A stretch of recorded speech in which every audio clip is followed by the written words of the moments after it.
Ya, meski putusan MK terkait masa jabatan pimpinan KPK terasa inkonsisten, pemerintah akhirnya memperpanjang masa jabatan pimpinan KPK yang diketuai Firly Bahuri dari 4 menjadi 5 tahun. Kebijakan pemerintah ini justru dinilai oleh ahli tata negara tak sesuai dengan konstitusi.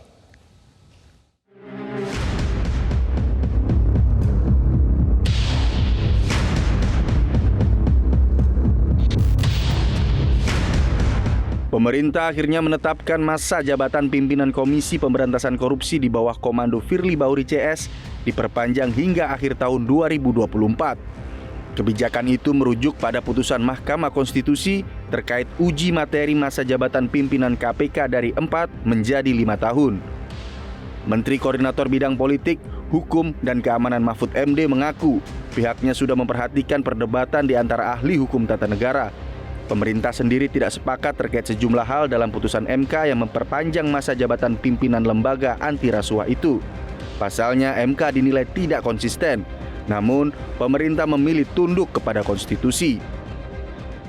Dalam beberapa hal pemerintah kurang sependapat dengan putusan MK, tetapi yang lebih prinsip di atas kekurang sepakatan itu adalah pemerintah harus tunduk pada ketentuan konstitusi bahwa keputusan Mahkamah Konstitusi itu final dan mengikat. Sehingga karena Mahkamah Konstitusi menyatakan jabatan komisioner KPK itu berlaku 5 tahun dan berlaku untuk periode yang existing yang sekarang ada, maka itu akan diikuti oleh pemerintah. Namun, alasan pemerintah memberlakukan putusan MK terkait perpanjangan masa jabatan pimpinan KPK dari 4 menjadi 5 tahun kepada pimpinan lembaga anti rasuah saat ini dinilai aneh oleh pakar hukum tata negara Ferry Amsari. Menurut Ferry, putusan MK itu mestinya tidak diterapkan langsung pada pimpinan KPK era Firly Bahuri alias berlaku surut.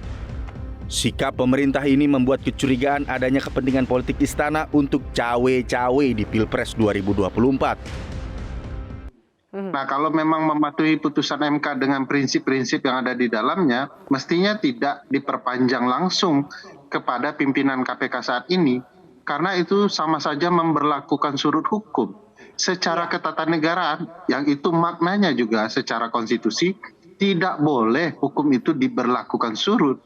Nah, jadi aneh kan, satu menyatakan bahwa taat dengan prinsip ketatanegaraan yang dia yakini secara keilmuan, tetapi harus dipahami keinginan pemerintah beda dengan keilmuan itu. Nah, ini yang tidak bisa kita mengerti.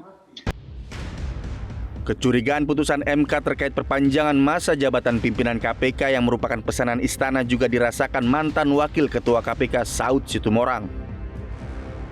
Iya, itu MK-nya ngikutin pemerintah. Itu kan sekarang dia lembaga udah di bawah pemerintah. Gak mungkin juga Gufron minta tolong ke sono tanpa izin dulu pemerintahnya. Ya udah lu pergi sono izin, nanti kalau dikasih gue iyain, kan gitu. Tidak hanya MK yang inkonsisten terhadap putusan uji materi masa jabatan pimpinan KPK, nyatanya pemerintah juga inkonsisten dengan sikap memperpanjang masa jabatan pimpinan lembaga anti rasuah. Maka wajar timbul kecurigaan bahwa masa jabatan pimpinan KPK yang kini diutak-atik ini kental bermuatan politik.